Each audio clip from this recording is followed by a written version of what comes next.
Lottery खुली है, घी खरीद के गंगा में बहाती हूँ, भगवान को प्रसाद चढ़ जाएगा। तो अभी हाल फिलहाल की एक वीडियो आई है जिसमें 165 लीटर्स ऑफ घी गंगा में बहाया गया है। इससे पहले एक दो वीडियो आई थी जिसमें लोग दूध बहा रहे थे गंगा के अंदर, है ना।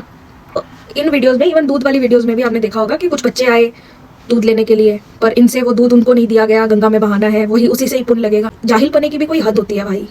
एक तो ये नदी को पोल्यूट कर रहे हैं, ऊपर से ये रिसोर्सेज को वेस्ट कर रहे हैं, खाने की ईटेबल्स जो लोगों को पूरी जिंदगी नहीं मिल पाते हैं, घी दूध ढंग से नहीं मिल पाता है लोगों को, वो ये ऐसे बहा रहे हैं जैसे कोई इनसे पूछे कि ऐसे कौन से ग्रंथ में लिखा है जहाँ पर भगवान कहते हैं कि 165 लीटर घी बहा दो। हमारी नदियाँ इतनी गंदी हो चुकी हैं, कोई एक ऐसा रूल्स या रेगुलेशन क्यों नहीं आ रहा सरकार के द्वारा जहाँ पर ये सब चीजें मना की जाए। जो ये डिस्पोज कर रहे हैं, अपना घर का कचरा डिस्पोज कर रहे हैं पानी में, वो मना की जाए। चलो ये चीज तो हटा दो। अभी मैं थोड़े दिनों पहले ये वीडियोस देख रही हूँ लड्डू गोपाल की, बाल गोपाल की, जहाँ वो उनको कपड़े पहना रहे हैं, निल्हा रहे हैं, दुला रहे हैं, सारा दिन उनको बच्चे की तरह उनकी सेवा होती है, खाना बनता है 3 या 4 टाइम उनके लिए, अलग अलग कपड़े आते हैं, पूरा एक व्यूज लेने का और एक तरीका बना लिया है उसको, है ना। और एक बिजनेस भी बना रखा है कि जी कृष्ण जी के जो कपड़े हैं, बाल गोपाल के, उनके कपड़े खरीद लो हमसे, है ना, उनके अलग अलग एक्सेसरीज हैं वो खरीद लो। ये कभी एक बच्चा अडॉप्ट नहीं करेंगे जिस बच्चे को ये चीज़ की जरूरत है, जो सड़कों पे ठंड में पड़े रहते हैं बच्चे, गरीब बच्चे, उनको जाके कपड़े नहीं देंगे, उनको जाके जूते नहीं देंगे, उनको जाके खाना नहीं देंगे।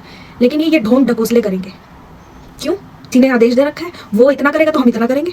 मैंने तो कहीं सुना था यार कि भक्ति तो बहुत एनोनिमस वे में होती है, मतलब भक्ति आपका और आपके भगवान का जो कनेक्शन है वो आप तक ही होना चाहिए, दुनिया को नहीं दिखाओगे, पहली चीज। तो दूसरी चीज ये कि भगवान कहता है कि दूसरों को दोगे तो मुझे ज्यादा मिलेगा। इनको कौन से भगवान की कौन सी कहानियां सुनाई जा रही है जिसमें इनको लगता है कि ये सब पखंड करने से इनके भगवान खुश हो जाएंगे।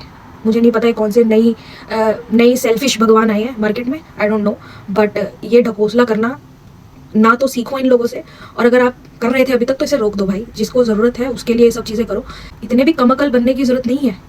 थोड़ी ह्यूमैनिटी रखो अपने अंदर। ये सब रिसोर्सेज यहाँ वेस्ट करने की बजाय उस इंसान को दो जो तो इसके लिए मतलब तरस रहा है, जो जिसको ज़रूरत है।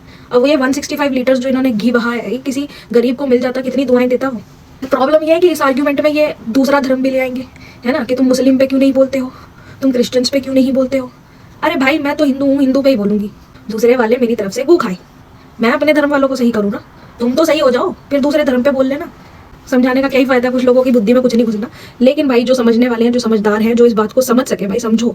किसी अच्छे इंसान को, किसी जरूरतमंद को दे दो ये सब चीज़ें। अगर इतना पैसा आ रहा है, नहीं आ रहा तो मैं बैंक अकाउंट नंबर डाल देती हूँ, मेरे को जरूरत है, मुझे दे दो। लेकिन ऐसे वेस्ट मत करो प्लीज़।